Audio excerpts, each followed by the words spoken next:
어제 저녁에는 그 십자가를 하나님께서 우리에게 주신 그 배경에 대해서 우리가 보면서 십자가 없이는 우리가 회복될 수 없고 그 하나님 품으로 돌아갈 수 없다라고 하는 점을 말씀을 드렸습니다.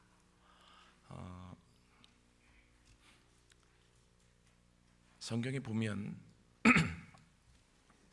예수님이 나를 따라오려거든 자기를 부인하고 자기 십자가를 지고 나를 쫓아와라 이렇게 말씀하시잖아요. 왜 꼭 십자가를 져야 되는가? 여러분 그런 생각을 해보셨는지 모르겠습니다. 어제 제가 예수 믿는데 가장 하지 말아야 될 것은 자기 방식대로 예수를 믿는 거. 그래서 이제 보면요, 전통이라고 하는 것이 중요하지만 그 전통 위에 있는 것이 성경입니다. 그래서 그 전통은 훌륭하고 좋은 전통일 수 있지만 그 전통은 늘 성경에 검증이 되어져야 돼요. 근데 그게 검증이 안 되어지면 전통이라고 하는 것이 우리에게 익숙한 것이 되어 오히려 그것이 어떤 또 다른 기준이 되어 버리는 경우가 많이 있습니다. 그래서 우리가 하나님이 원하시는 대로 예수를 믿지 못하는 형식적인 신앙을 갖게 되기도 하죠.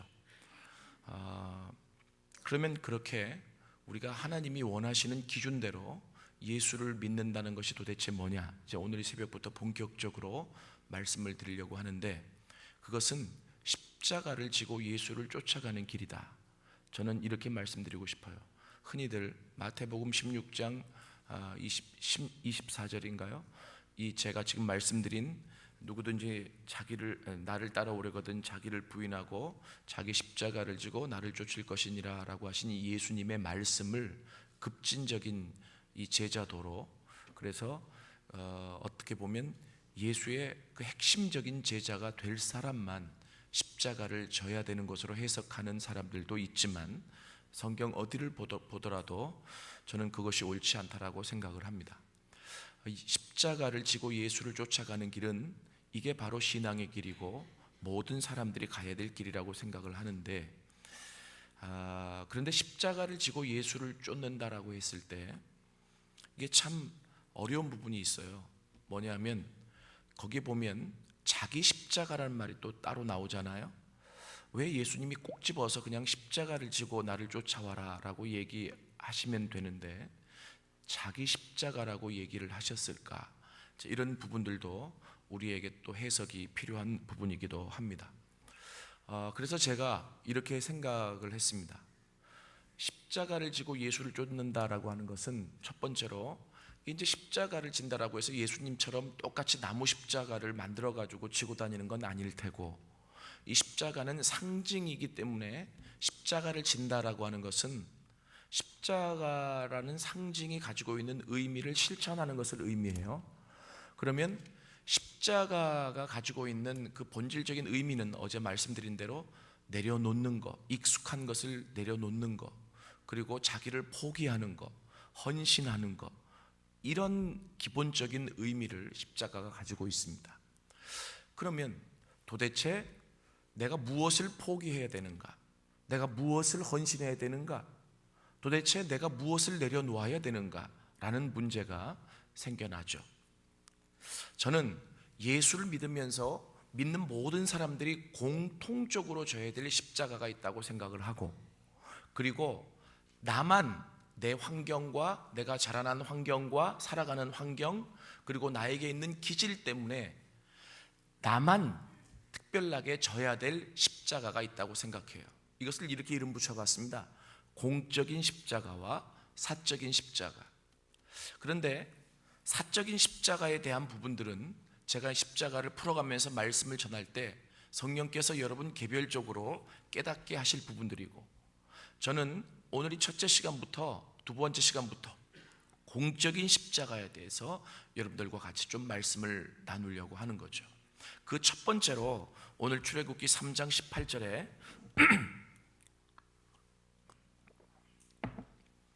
삼일길 광야로 들어가 제사를 드려라 라고 하는 이 출애굽의 목적에서 여러분들과 같이 말씀을 좀 풀어내려고 합니다.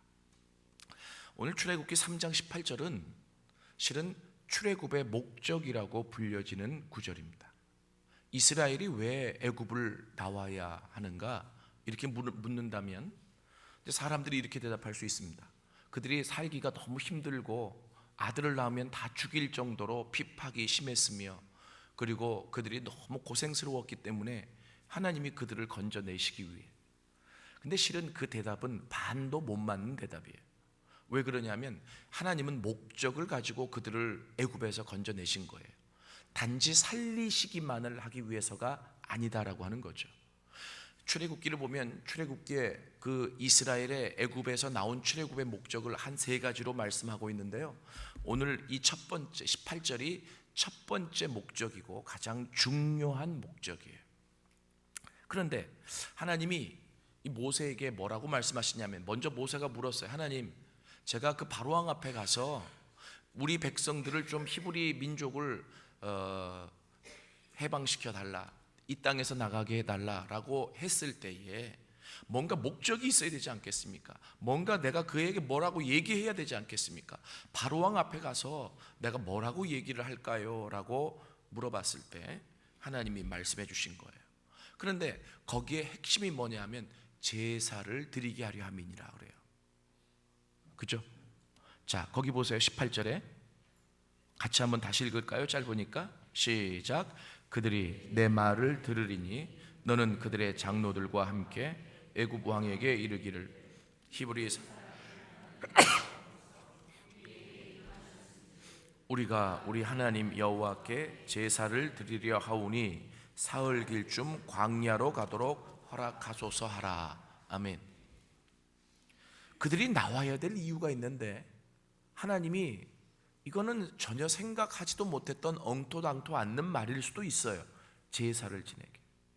근데 실은 이 개역 개정판, 개역 한글판 이 성경 이 번역보다 이전에 이 번역이 조금 더 근본적인 원어와 같은 의미입니다. 그게 뭐냐면 거기는 어떻게 나왔냐면 희생을 드리려고. 그 말이 더 정확해요. 영어로 말하면 sacrifice 이렇게 되어 있습니다. 이걸 같이 붙이면 희생의 제사예요. 희생의 제사. 하나님이 왜 그렇게 제사를 중요시 여길까요? 여러분, 성경에서 이 제사가 가장 먼저 나온 게 어딘 줄 아세요? 창세기 4장입니다. 어제 3장 봤잖아요. 그죠? 창세기 4장에 가인과 아벨의 제사가 나오잖아요. 그죠? 예. 근데 하나님이 가인의 제사는 받지 않고 아벨의 제사를 받았다, 이렇게 얘기를 하십니다.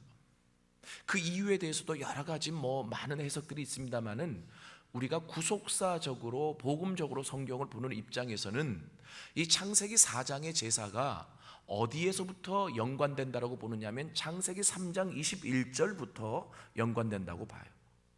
이 창세기 3장 21절에는 무슨 얘기가 나오냐면 그 하나님이 직접 에덴 동산에 찾아가셔서 회복하려고 노력하셨지만 죄를 전가시킨 아담과 하와, 그럼에도 불구하고 하나님이 그들을 포기하지 않으셨습니다. 그래서 창세기 3장 15절에 복음을 약속해 주셨다 그랬죠. 그러나 그들이 같이 살 수는 없었어요. 그래서 하나님이 뭐라고 얘기하냐면 그들을 내쫓아야 돼. 왜냐하면 영생의 나무의 열매를 따먹고 영생할까 하노라. 이거 뭐냐면 너 영생하지 마라고 하는 하나님의 마음인데요, 이게 뭐냐면 너 죄 졌으니까 벌 받아야 돼, 이런 의미가 아니라 죄 짓고 타락한 그 마음이 회복되지 않은 채로 영생을 한다라고 하는 것은 더 끔찍한 일이에요.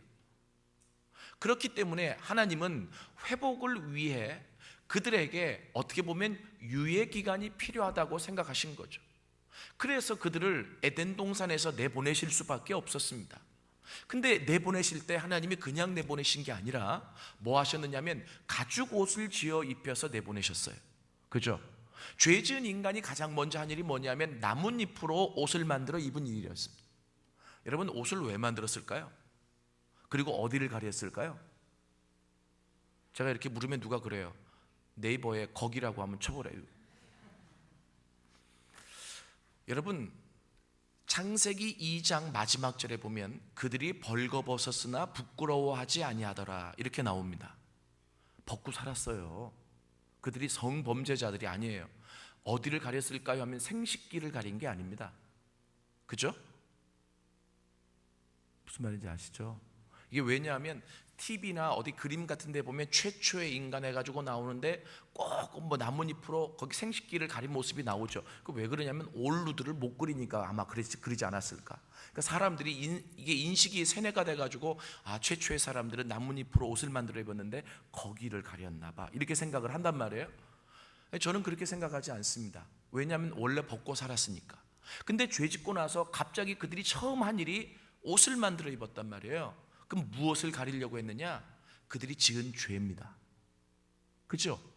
안 했던 일을 해보니까 이게 막 창피하기도 하고 막 힘든 거예요. 가려야죠. 그런데 중요한 거는 인간의 힘으로는 죄를 가리울 수가 없어요. 죄를 덮을 수가 없다는 겁니다. 그래서 하나님이 찾아갔는데도 하나님을 만나지 못했던 이유가 거기 있었던 것 같아요. 하나님이 그들을 내보내시면서 그들이 만든 옷 대신 가죽 옷을 만들어 입혀서 내보내셨다, 이렇게 나오죠. 그 가죽 옷을 만들어 입혀서 내보내셨다라고 하는 이 말 안에 어떤 의미가 담겨져 있느냐면 죄를 덮을 수 있는 방법을 가르쳐 주신 거죠. 여러분, 죄의 싹은 사망입니다. 그렇죠? 그런데 또 하나 아셔야 될 것은 죄의 문제가 해결되지 않고는 하나님 만날 수가 없습니다. 하나님은 그들을 잠시 그 에덴 동산에서 내보내시지만 하나님이 선물을 주셨어요. 그 선물이 바로 뭐냐면 죄를 덮을 수 있는 방법이라고 하는 거죠. 그것이 바로 뭐냐면 가죽옷이다. 이것은 가죽옷이 죄를 덮는다는 말이 아니라 가죽옷을 만들기 위해 희생이 필요했다라고 하는 거예요. 동물의 피가 필요했다라고 하는 거죠. 뭔가 생명이 희생당했다, 죽었다라고 하는 것이 내포되어 있다라고 하는 겁니다. 그래서 하나님의 선물을 받은 인간이 그 가죽옷을 입고 나서 느꼈던 것이 무엇일까요? 자기의 힘으로 그렇게 죄의 문제를 해결해 보려고 노력했지만 해결하지 못했던 인간입니다. 그게 최초 인류의 가장 큰 문제였거든요. 그 죄의 문제가 해결되지 않으니까 모든 게 다 깨어져 버리고 하나님이 찾아오셔도 그 하나님을 영접하지 못하고 만나지 못하는, 어떻게 하면 이 문제가 해결될까? 이 문제가 해결될까? 그런데 하나님이 가죽옷을 만들어 입히셨는데 그 옷을 입어보니까 해결된 것을 알았어요. 여러분, 그래서 이 구약학자 중에 위대한 그 월트 카이저라고 하는 분이 있는데 그분은 이 부분을 창세기 4장과 연결해서 복음적으로 어떻게 풀었느냐 하면 분명히 이것이 인간에게 주어진 첫 번째 기쁜 소식이다. 죄를 해결할 수 있는. 그렇기 때문에 그 소식을 그 가인과 아벨에게 아담과 하와가 전해줬을 거라는 거죠. 아니, 기쁜 소식인데 이것보다 더 기쁜 소식이 어디 있어요? 그죠? 그런데 중요한 것은 가인과 아벨이 똑같이 그 그러니까 그 희생을 통해서 하나님을 만날 수 있다는 사실을 부모로부터 전수받았을 것이지만 그것을 따른 사람과 따르지 아니한 사람의 그 결과를 창세기 4장이 기록하고 있다라고 봅니다. 그러니까 참 얄궂게도 가인은 이게 목축하는 사람이 아니라 농사 짓는 사람이고 아벨은 목축하는 사람이잖아요. 그러니까 자기가 가장 좋은 것을 가지고 하나님 앞에 나가면 되지 왜 꼭 나는 그 목축하는 사람도 아닌데 이 생명을 죽여서 양이나 염소를 죽여서 그것을 가지고 나가야 돼? 나는 내가 농사 지은 것 가운데 가장 좋은 것을 가지고 하나님 앞에 나갈 거야. 여러분, 이 생각이 뭐 그렇게 크게 나쁘게 보이지는 않는 것 같고 기특해 보이는 것 같은데 하나님은 그 제사를 받지 않으셨다고. 왜 그러냐면 창세기 4장에만 보면 레위기 시대처럼 이 제사 제도가 뭐 엄격하게 분리가 되어져 가지고 곡식을 가지고 제사를 지내는 이런 것도 없었고 제사가 갑자기 창세기 4장에 처음 나오잖아요. 왜 이 제사가 나오느냐? 이 제사는 오늘날로 말하면 예배입니다. 근데 이 예배의 핵심이 뭐냐면 하나님과의 만남이에요. 여러분, 예배드리러 와서 하나님을 만나지 못하고 돌아간다라고 하는 것은 실패입니다. 그러면 이 제사가 창세기 4장에 갑자기 나왔다라고 하는 것은 누군가 전수했을 것이고 가르쳐 줬을 거라는 거죠. 그게 바로 실마리가 창세기 3장 21절이라는 거예요. 하나님이 에덴 동산에서 살아가는 아담과 하와를 내보내시면서 마음이 얼마나 아프셨을까요? 근데 그들에게 선물을 주신 게 가죽옷인데, 이 가죽옷은 어떤 의미를 담고 있느냐면 하나님을 만날 수 있는 방법을 가르쳐 주신 거죠. 나를 만나려면 그냥 그 나뭇잎으로 만든 옷으로는 안 되고 너희의 죄를 해결하기 위한 희생이 필요해라고 하는 것을 가르쳐 주셨다라고 합니다. 그래서 이 구약 성경에 보면 십자가를 창세기 3장 15절에 약속해 주셨는데요, 그 구약의 긴 시간 동안 하나님은 아무 일도 안 하시다가 신약에 와서 어느 날 갑자기 십자가를 주어주신 게 아니라 창세기 3장 15절에 십자가를 약속해 주시고 당장 그 십자가를 내포하는 사건을 창세기 4장부터 지금 말씀해 주고 계시는 거죠. 그 십자가, 이 십자가가 이 성경에 내포된 의미로 가장 먼저 나오는 게 제사라고 하는 겁니다. 이해되세요? 여러분, 이 레위기 시대 가도요, 레위기서에 보더라도 제사의 가장 기본적인 제사가 번제입니다. 그런데 그 번제는 바로 예수님이 십자가에 죽으실 것을 예표한 사건이에요. 오늘도 출애굽기 3장 18절에 보니까 내가 이스라엘 백성을 애굽에서 건져내야 될 이유가 있는데 그 이유는 제사를, 희생의 제사를 드리게 하려 함이니라, 이렇게 말씀드렸잖아요. 이거 잘못 아는 사람들은 이렇게 얘기할 수 있어요. 하나님이 고기를 그렇게 좋아하신대? 그리고 내장을 또 다 불태워서 드리잖아요. 하나님이 고기 향내를 그렇게 좋아하신대? 여러분, 하나님이 창조주이시고 만들어내려면 얼마든지 만들어낼 수 있잖아요. 그거 뭐 못 먹어서 인간 보고 고기를 바치라고 하시겠어요? 아닙니다. 이 제사는 무엇을 의미하는 거냐면 십자가를 의미해요. 그래서 아직 그들이 십자가가 무엇인지 잘 모르기 때문에 제사를 지속적으로 지내게 하시면서 첫 번째는 그들과 만나 주셨어요. 하나님과의 만남이 있어야 하나님의 사람들은 살아갈 힘과 능력을 얻게 되거든요. 그래서 하나님이 그 제사 안에 담긴 십자가의 의미를 가지고 그들을, 죄의 문제를 일시적으로 해결해 주시고 만날 수 있는 방법을 가르쳐 주셨다라고 하는 거죠. 그래서요, 가인과 아벨 이 얘기가 하다 말았는데 실은 거기가 본문이 아니니까 그냥 조금 적고 넘어가겠습니다. 성경에 보면 가인과 아벨의 제사에 대해서 나온 성경 구절이 딱 3군데 있어요. 요한일서, 유다서, 또 한 군데가 어디더라? 히브리서. 그런데 이 3군데에 동일한 말이 나와요. 왜 하나님이 가인의 제사를 받지 않았느냐? 가인의 행위는 악하고 아벨의 행위는 의로웠다, 이렇게 나와요. 여러분, 성경에서 의라고 하는 말이 무슨 말이냐면 하나님과 올바른 관계를 의미합니다. 악은 그 반대거든요.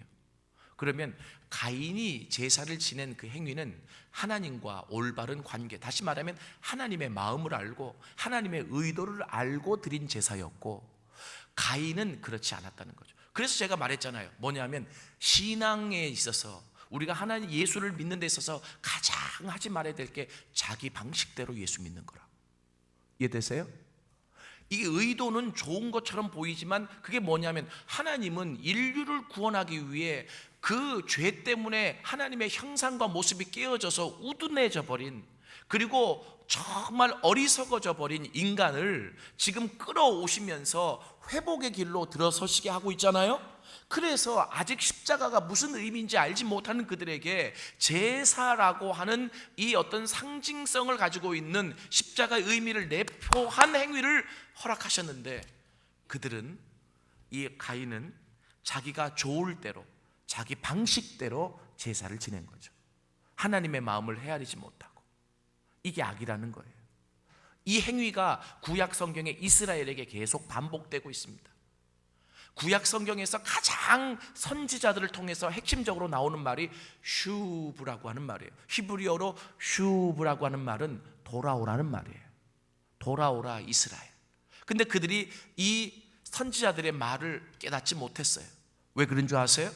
내가 제사 지내고 있는데, 내가 종교적인 행위를 하고 있는데 왜 선지자들은 나보고 돌아오라고 하지?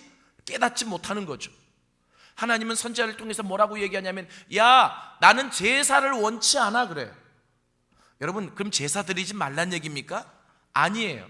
뭐냐면 종교적인 행위를 하는데 그 행위 안에 담겨진 의미를 알지 못하고 형식만 가지고 제사 지내는 거 원치 않는다는 거예요. 그리고 말씀하시는 게, 너희는 내 땅만 밟고 돌아간다, 너희는 정말 내 땅을 더럽히는 자들이라고 아주 극심하게 말씀하세요. 그러니까 가인도 제사는 드렸잖아요, 그렇죠? 근데 하나님이 원하시는 제사가 아니었다고. 하나님이 원하시는 제사는 그 제사를 지내면서, 하나님의 방법대로 지내면서 내가 죄인이라는 사실을 다시 한번 깨닫고, 그리고 그 하나님과 다시 한번 만나는 행위가 제사였단 말이에요. 여러분, 그런데요, 그들이, 이스라엘 백성이 애굽으로 내려가면서 애굽 땅에서 430년 동안 살았잖아요, 그죠? 그러면서 무엇을 잃어버렸냐면 제사를 잃어버렸어요. 이것은 무슨 말이냐면, 오늘날로 말하면 십자가를 잃어버린 거죠. 이런 거예요. 아버지가 아들에게, 야, 너 이거 꼭 잊어버리지 마, 이게 이 세상을 구원할 수 있는 방법이야. 그리고 이스라엘이라고 하는 아들에게 십자가라고 하는 그 제사 제도를 주셨다는 거예요. 그런데 얘는 이게 얼마나 중요한지 몰라. 그래가지고 보기에도 뭐 별로 중요해 보이지도 않고, 그래서 덜렁덜렁 들고 다니다가 보니까 먹고 살기가 힘들어. 이게 중요한 거라면 팔아서라도 먹겠는데 이게 뭐 판다고 누가 살 것 같지도 않고, 그러니까 살아가다가 이걸 내팽개 쳐버리고 그 땅에서 먹고 사느라고, 먹고 사는 게 얼마나 중요해요. 그러니까 그 땅 사람들처럼 살아버린 거예요. 이해되세요? 자, 하나님이 그들에게 애굽 땅에서 430년 동안 살도록 허락하신 이유가 있습니다. 여러분, 제가 성경 얘기를 하도 하니까 지금 머리가 아프신가요? 잘 따라오고 계시죠? 잘 따라오고 계시죠? 예, 새벽에 정신 바짝 차리셔야 됩니다. 날씨도 추운데. 자, 하나님이 430년 동안 그들을 애굽 땅에서 살게 하신 이유가 있어요. 제가 물어볼게요. 애굽 땅에 그들이 내려갈 때 몇 명이 내려갔습니까? 예, 70명이 내려갔습니다. 야곱의 가족입니다. 그죠? 하나님은 미리 요셉을 보내셔서 그 길을 준비하셨죠? 그죠?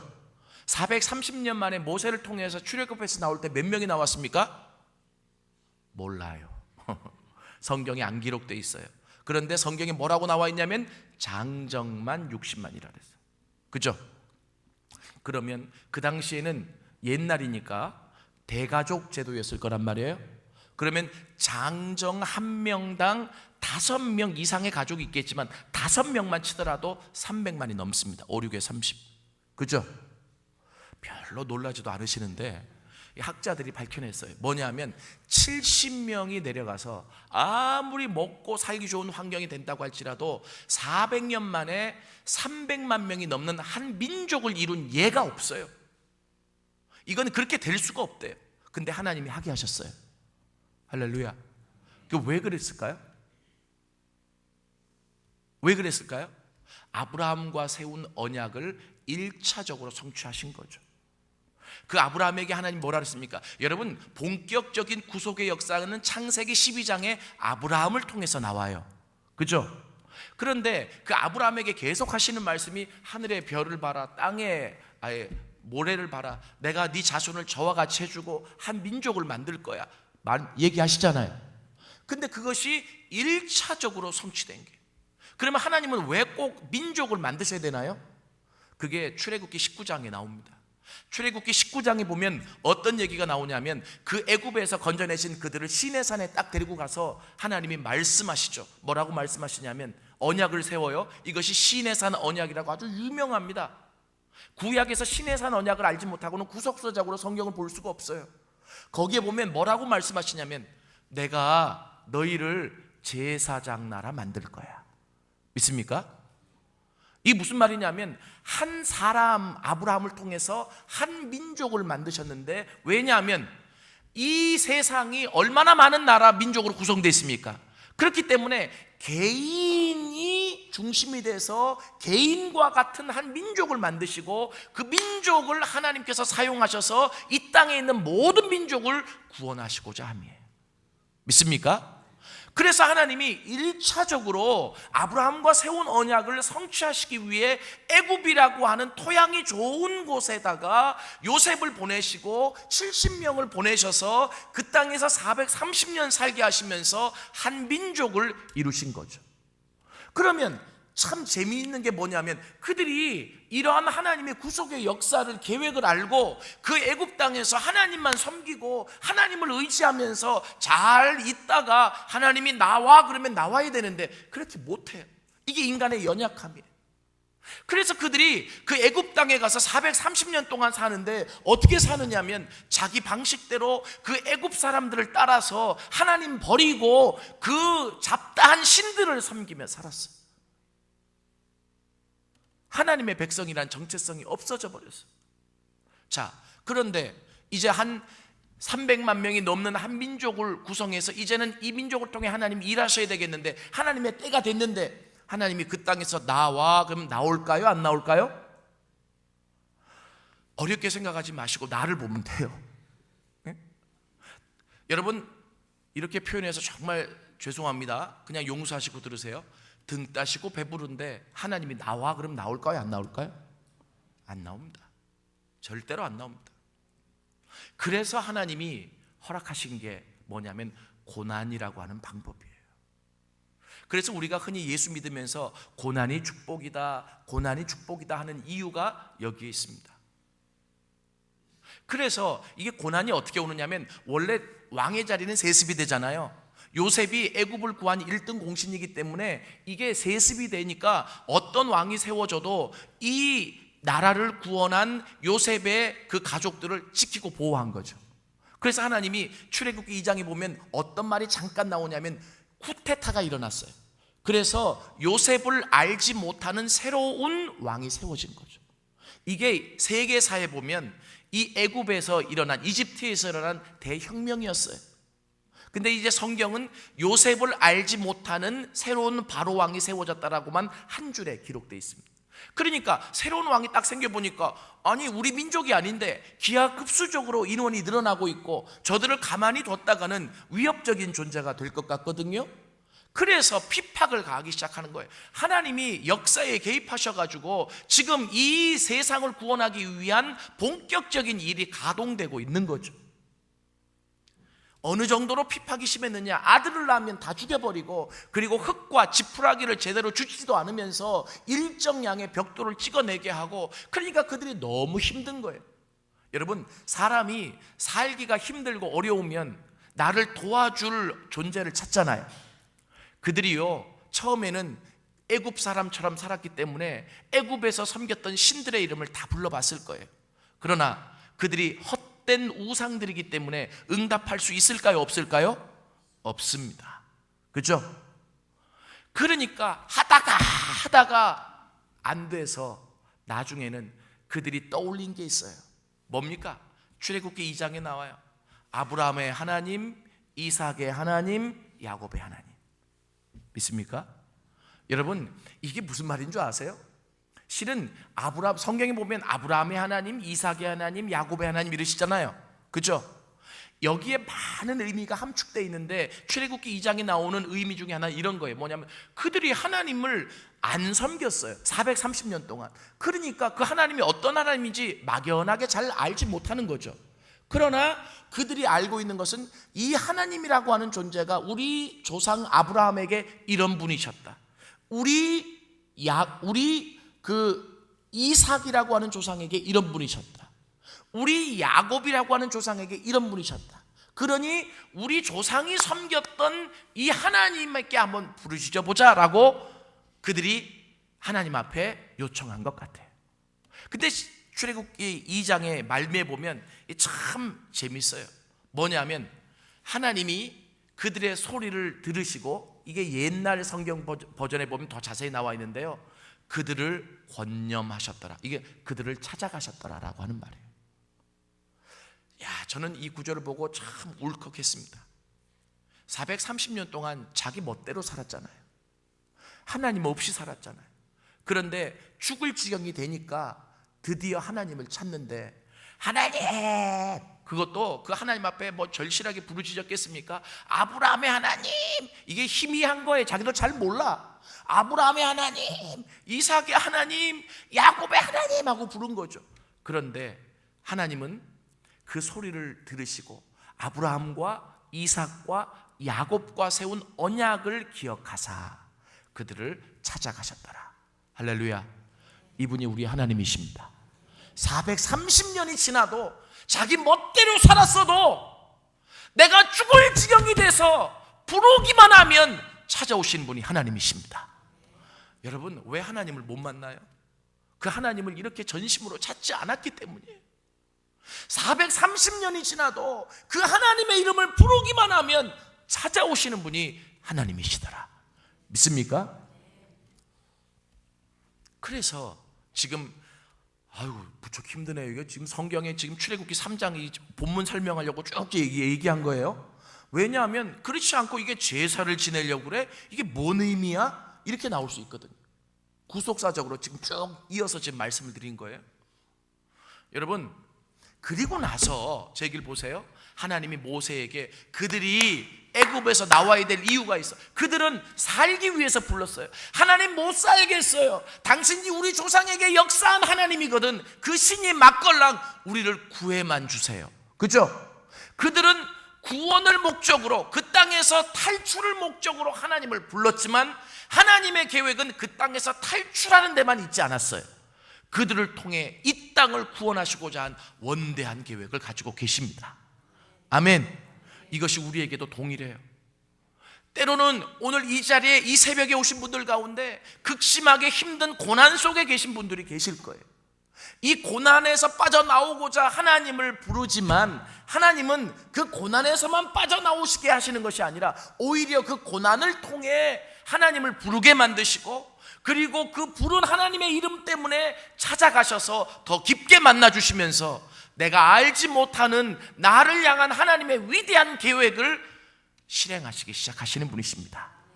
오늘 이 새벽에도 그 일들이 더 깊게 진행될 수 있는 시간이 될 수 있기를 원합니다. 여러분, 그래서 하나님이 그들을 애굽에서 건져내셔야 될 이유가 제사를 지내기 위해서, 희생의 제사를. 여러분, 이게 참 재밌어요. 왜 하나님이 이스라엘을 사랑하시는가? 그들이 더 배웠는가? 더 강성한가? 돈이 많은가? 아니에요. 하나님이 이스라엘을 사랑하시는 이유 딱 한 가지를 들려면 뭘까요?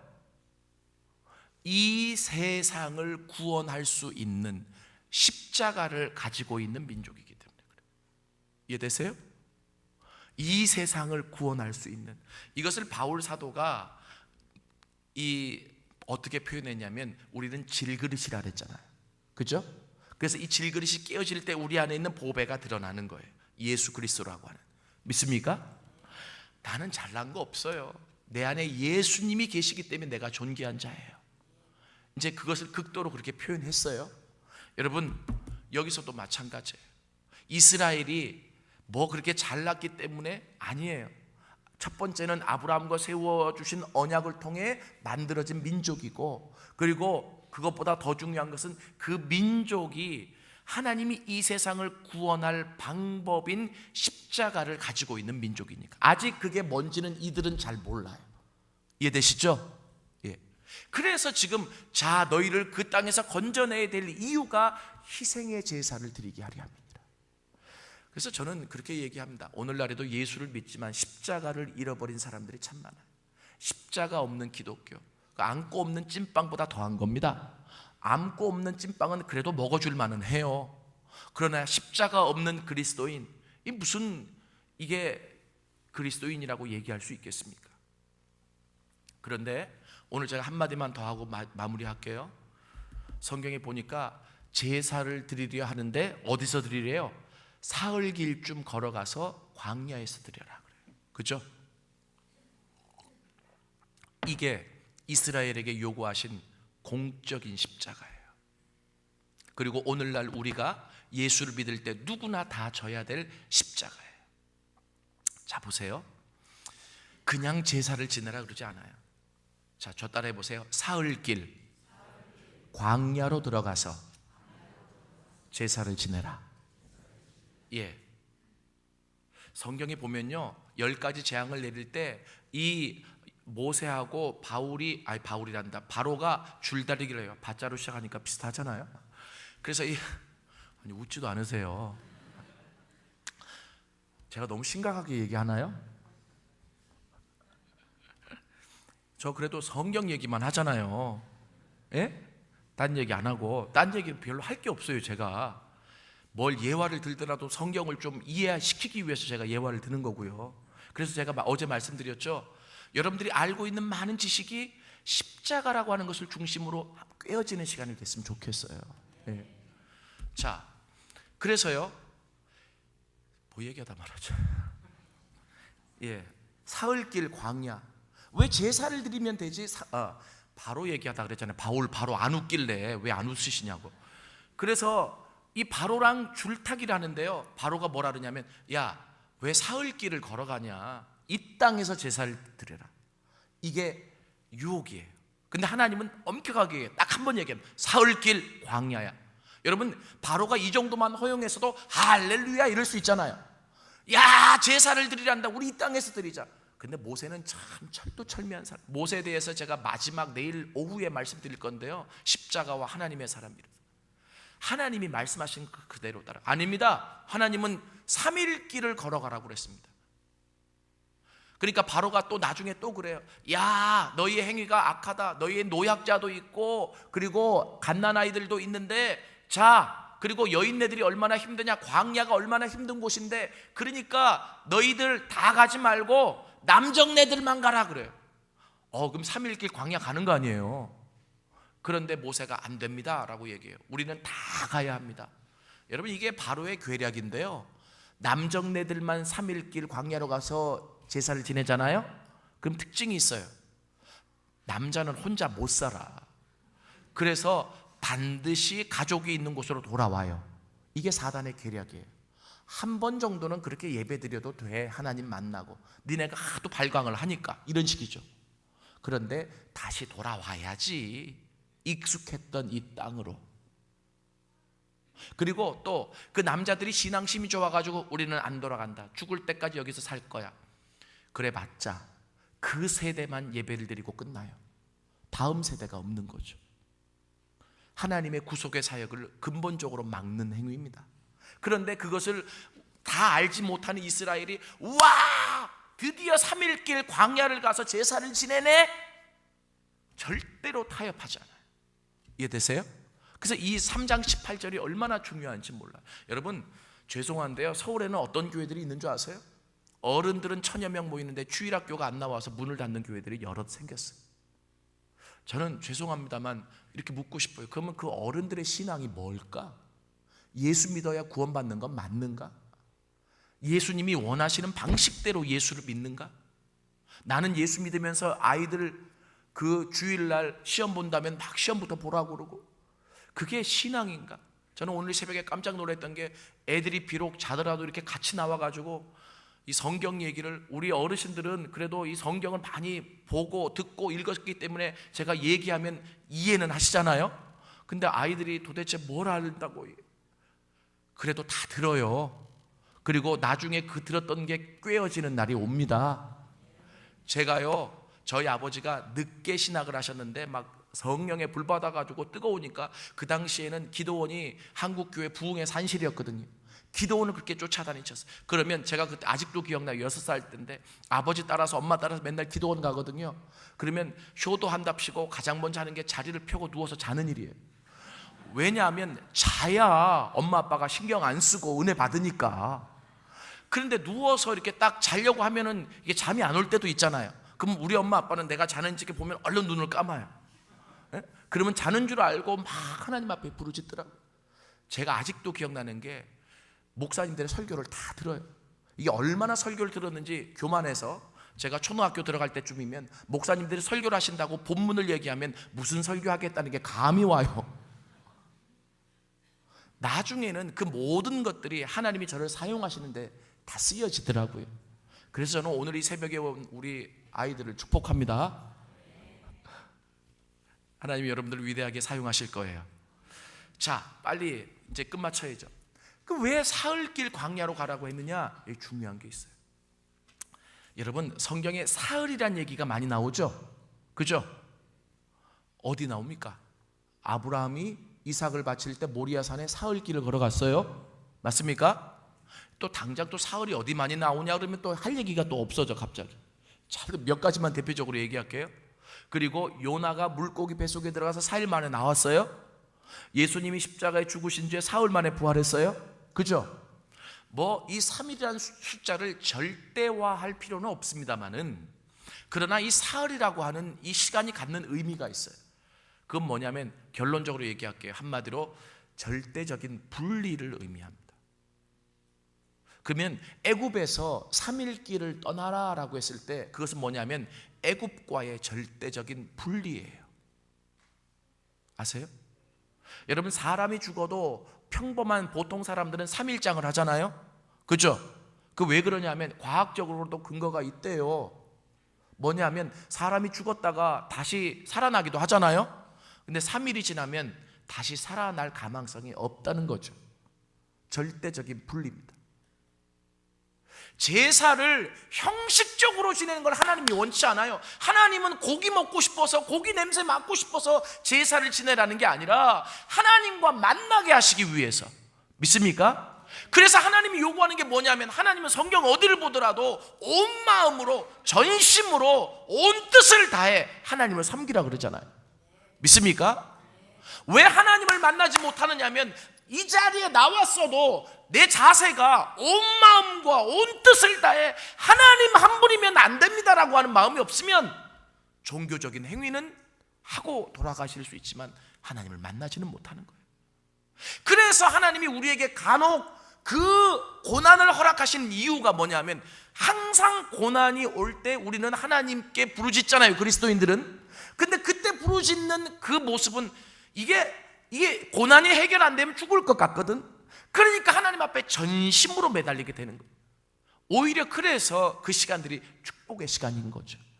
믿습니까? 하나님도 아파요, 내가 고난받는 거. 그러나 그렇게 하지 않으면 전심으로 나오질 않으니까, 온 마음으로 나오지 않으니까. 자, 한번 물어볼게요. 승진했다고, 월급 올랐다고, 아들, 딸들이 직장에, 어떻게 좋은 직장에 취직했다고 금식하는 사람 있어요? 작전 기도하는 사람이 있어요? 보통 금식을 하든지 작전 기도를 하든지 이런 사람들은 고난이 올 때 하지 않나요? 아, 여기는 그때 하는구나. 이 교회는 막 승진하면 금식하고 이러는구나. 예? 그러니까요, 중요한 게 뭐냐면 3일길을 떠나라 라고 하는 게 뭐냐면 애굽과의 절대적인 분리입니다. 여러분, 이것을 옛날 우리 부흥사들이 이렇게 많이 했어요. 양다리 끼고 예수 믿지 말라고, 세상을 끊으라고. 그게 다 근거 있는 얘기예요. 여기에서 오늘날에도 예수를 믿는데 세상과 온전히 끊어야 될 것 끊지 못하고, 버려야 될 것 버리지 못하고, 하나님이 싫어하는 것 십자가에 못 박지 못하고 같이 가지고 가는 사람들이 많아요. 그러면 제사를 지내도 하나님 만날 수 없는 거죠. 그래서 그 세상과 완전히 분리하라는 얘기예요. 애굽에서 430년 동안 애굽 사람처럼 똑같이 살았는데 얼마나 익숙하겠습니까? 애굽을 사흘길을 걸어가서 온전히 떨어져야 하나님만 보이는 거예요. 믿습니까? 저는 오늘 이 새벽에, 저는 모르죠, 여러분 안심하십시오. 저는 투시은사 이런 거 없어요. 그러나 하나님은 말씀으로 여러분에게 지금 계속 말씀하고 계십니다. 저는 공적으로 선포하지만 여러분 마음속에서 끊어야 될 것, 포기해야 될 것, 왜 약속해놓고 지키지 않느냐고 성령이 말씀하시는 부분이 있다면 결단하실 수 있기를 원합니다. 사흘길을 떠나라. 어렵죠. 이게 내려놓는 거예요. 그래서 이게 십자가라는 겁니다. 기본적으로 이 신앙의 길을 걸어가야 될 사람들이 져야 될 공적인 십자가다. 광야. 아니, 이 히브리어는요, 같은 의미를 다른 표현으로 반복하는 경우가 있어요. 이게 그런 의미예요. 사흘길과 광야는 비슷한 의미예요. 여러분, 하나님의 사람들이 주로 훈련되는 장소가 광야입니다. 맞죠? 그럼 왜 하나님은 그 광야에서 사람들을 이렇게 훈련시킨대요? 제가 이스라엘을 여러 번 가봤는데 광야는 갈 때마다 봐요. 그런데 사람이 살만한 곳이 아니에요. 우기 때는 풀이 돋아나기는 하지만 그래도 살만한 곳이 아니에요. 그러면 사람이 살만한 곳이 아닌데 하나님은 그 광야로 불러내서 뭐 하시는 거죠? 자, 보세요. 광야로 딱 들어가잖아요. 살만한 곳이 아니죠. 그러면 사람에게는 생존 본능이 있기 때문에 살기 위해서 다 나를 어떻게 하면 살 수 있을까 봐요. 근데 아무리 주변을 둘러봐도 나를 살 수 있도록 도울 만한 게 없잖아요. 그러면 마지막으로 살 수 있기 위해서 어디를 봐요? 위를 봅니다. 그리고 하나님 살려줘요. 그때 나가는 게 전심이에요. 이해되십니까? 그때 나가는 게 온 마음이라고요. 그래서 하나님이 찾아오셔서 말씀해 주시고 그를 붙잡고 인도하시는 곳이 광야더라고요. 그래서 구약 성경에 광야라고 하는 히브리어가 여러 단어가 쓰이지만 가장 많이 쓰인 단어가 미드바르라고 하는 단어예요. 미드바르. 이거는 그냥 상식적으로 알아두세요. 미드바르. 근데 이 말은 어떤 의미냐면 하나님의 말씀이 있는 곳이라는 의미예요. 참 기가 막히죠. 우리는 광야 이렇게 번역을 하는데 이 광야는 하나님의 말씀이 있는 곳이에요. 할렐루야. 할렐루야. 우리가 이렇게 연약함이 있어요. 광야로 들어가지 않고는, 그리고 고난이 있기 전에는 하나님을 그렇게 전심을 다해서 만나려고 하지 않더라. 오늘 이 아침에도 하나님 앞에 기도할 때 전심으로 나갈 수 있기를 원합니다. 시간이 지나서 제가 이 광야 얘기는 나중에 또 나올 거예요. 그래서 또 하기로 하고, 제가 한 가지 예화만 들고 마치겠습니다. 제가 서울신학대학교 교수로 들어간 게 2006년이고요. 아니 2009년이고요. 하나님이 저를 강권적으로 2006년 1월 1일에 개척을 하게 하셨어요. 여러분, 개척, 우리 목사님이 개척하셨다는 얘기를 듣고 가슴이 짠했습니다. 이 개척을 해본 사람은 알아요. 저는 돈 한 푼 없이, 그리고 개척 멤버도 없이, 그리고 또 교회 건물도 없이 하나님이 강권적으로 미셔가지고 하게 됐어요. 이게 맨 땅에 헤딩하는 것과 같죠. 이게 얼마나 힘들고 어려운지. 근데 하나님이 강권적으로 사인을 주셔서 하게 하셨기 때문에 제가 순종을 했습니다. 그런데 하나님께서요, 그렇게 순종하니까 하나님께서 역사하시기 시작하고, 뭐 숫자가 중요한 건 아니지만 1년에 100명, 2년에 200명, 하나님이 계속 그렇게 그 전도를 통해서 하나님이 숫자도 늘어가게 하시고 교회를 부흥시켜 가시기 시작했어요. 그런데 제가 1년이 지나고 나서 젊은 가정 한 5가정을 제가 직접 제자 훈련을 직접 시키면서 그들을 교회를 섬길 수 있는, 또 다른 사람을 훈련시킬 수 있는 핵심 멤버로 훈련시키기 시작했습니다. 그런데 한 부부가 있는데, 남자는 미국에 유학을 갔다 온 아주 엘리트고, 여자는 저희 대학교 그 피아노 학과를 나온 아주 또 은사가 있는 사람이에요. 근데 제자 훈련을 그렇게 열심히 잘 받는데 이게 남자가 직장을 빨리 못 구하는 거예요. 그러니까 늘 훈련을 받고 기도할 때는 울더라고요. 근데 그 모습을 보는 담임 목사 마음이 어떻겠어요? 그래서 늘 그들을 위해서 중보하고, 그리고 많은 사람들이 하나님 저 가정에 빨리 직장을 주세요, 그리고 기도를 했죠. 어느 날 금요 철야 기도 때 제가 이제 철야 기도를 하다가 그 가정을 딱 불렀어요. 제 특기 중에 하나가 뭐냐 하면 예고하지 않고 갑자기 시키는 게 특기예요. 그래가지고 그 가정이 나와서 특별 찬양을 해드리겠습니다, 이제 그랬어요. 물론 상처 입지 않게 제가 잘합니다. 그래서 제가 초청을 했어요. 그럼 보통 처음에는 그래도 아무리 그래도 당황합니다. 목사님 말도 없이 특송을 시켜? 아무리 철야 기도지만. 그런데 네, 그리고 벌떡 일어나는 거예요. 완전히 준비가 됐다는 듯이. 그래서 제가 당황했어요. 그쪽이 당황해야 되는데 제가 당황했어요. 그리고 나서 딱 나와서 찬양을 딱 하는데요, 야, 광야의 한 중간에 있는 사람이거든요. 그죠? 얼마나 힘들겠어요. 근데 광야의 한 중간에 있는 사람이 찬양을 하는데, 여러분 이 찬양 아세요? 참 좋으신 주님, 귀하신 나의 주, 늘 가까이 계시니 나 두려움 없. 이 찬양 아세요? 인터넷에 들어가서 한번 쳐보세요. 참 좋은 찬양. 근데 이 후렴구에 어떤 얘기가 나오니 이 찬양을 부르는 거예요. 광야 같은 세상 주만 의지하며 주의 인도하심 날 강건케 하시며, 이러고 나와요. 저는 그 찬양이 참 좋다고 생각했는데, 광야의 한중간에 있는 그 부부가 내가 갑자기 시켰는데 나와가지고 그 찬양을 부르는데, 와, 광야에 있는 사람들이 아니에요. 그리고 화음을 넣어서 부르더라. 내가 준비를 시켰으면 화음을 넣으면 이해를 하잖아요. 갑자기 시켰는데 오히려 내 그러고 일어나서 날 당황시키더니 또 당황을 시키는데 뭐냐면 화음을 넣어서. 무슨 말이에요? 늘 이 찬양을 불렀다는 얘기예요. 광야의 한중간에 있는 사람이 전혀 다른 사람이 볼 땐 너무나 평안한 모습으로 광야를 즐기고 있더라고요.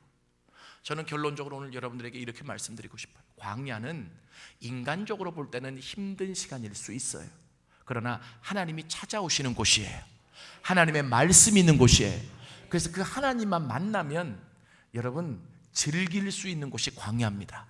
믿습니까? 여러분, 하나님이 그 사흘길 광야로 가서 희생의 제사를 드려라. 이 말은 무슨 말이에요?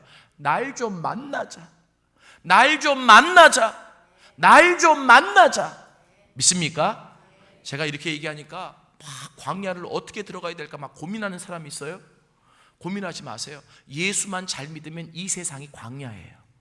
이해되세요? 그래서 아까 찬송가 가사에도 나오잖아요. 광야 같은 세상 주만 의지하며 주의 인도하심 날 강건케 하시고. 믿습니까?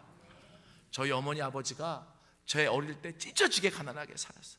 그런데 맨날 뭐라 그러냐면 어디 헛간 같은 데를 들어가셔야, 꼭 들어가시면 1시간 이상 있다가 나와. 근데 저희에게 부탁하셨어요. 엄마 아빠가 저기 들어가면 절대로 찾지 마라. 자동적으로 나온다. 그런데 아무리 급한 일이 있어도 니네가 들어온다고 해서 엄마 아빠가 안 나가니까 절대로 저기 들어갈 때 나오지 마라. 그게 참 이상하게 생각해요. 저기 뭐가 있지? 그런데 들어갈 때는 맨날 우거지상을 하고 들어가요. 근데 막 시끄러워요. 근데 1시간 2시간 있다 나올 때는 너무나 평안한 얼굴로, 어떤 데는 울면서 나와요. 그리고 사람이 완전히 180도로 달라지더라고요. 그래서 제가 그랬어요. 저기는 보물창고야, 보물창고, 이렇게 생각했거든요, 어린 마음에. 나중에 봤더니 그곳이 하나님을 만나는 기도실이었습니다. 이해되세요? 광야 같은 그 세상 속에서 그 하나님 만나기 위해 몸부림친 장소.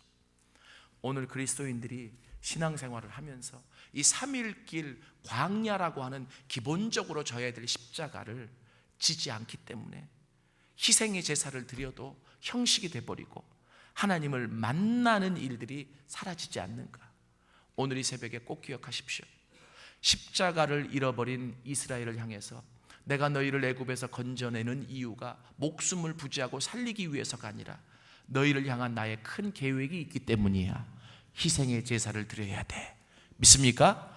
그러나 그 제사는 사흘길 광야로 가서 드려라. 이게 하나님의 음성입니다. 우리 찬양 하나 하시겠습니다. 반주 좀 부탁드릴게요. 두 손 들고 찬양합니다. 우리 반주자 없으신가요?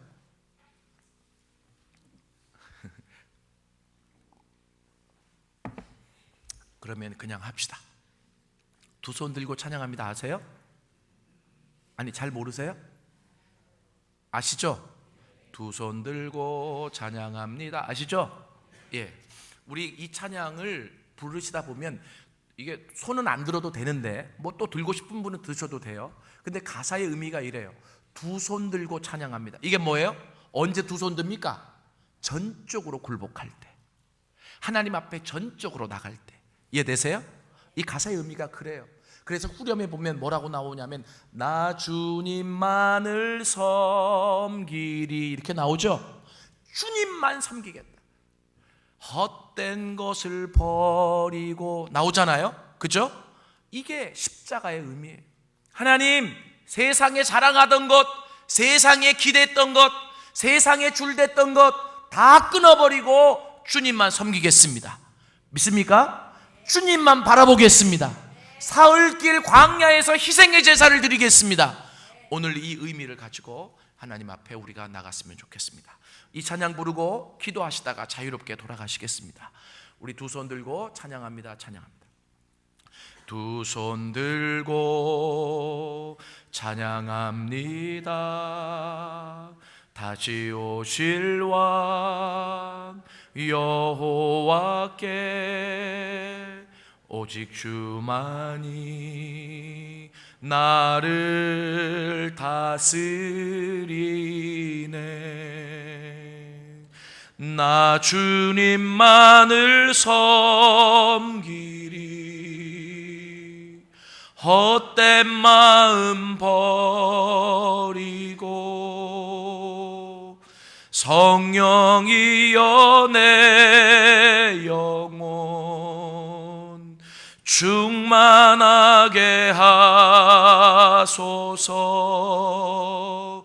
주님 앞에 내 생명 드리리. 우리 한 번만 더 합시다.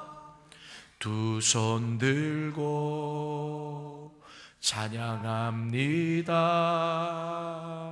다시 오실 왕 여호와께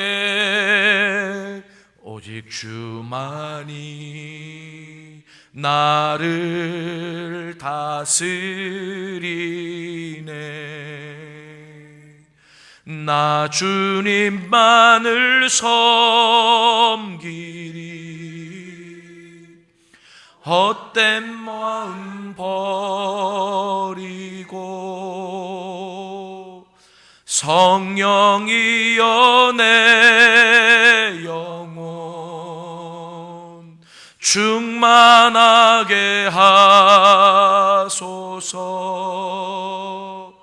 주님 앞에 내 생명 드리리라. 우리 시간에 주여 한번 부르고 간절히 하나님 앞에 기도하시다가 돌아가십니다.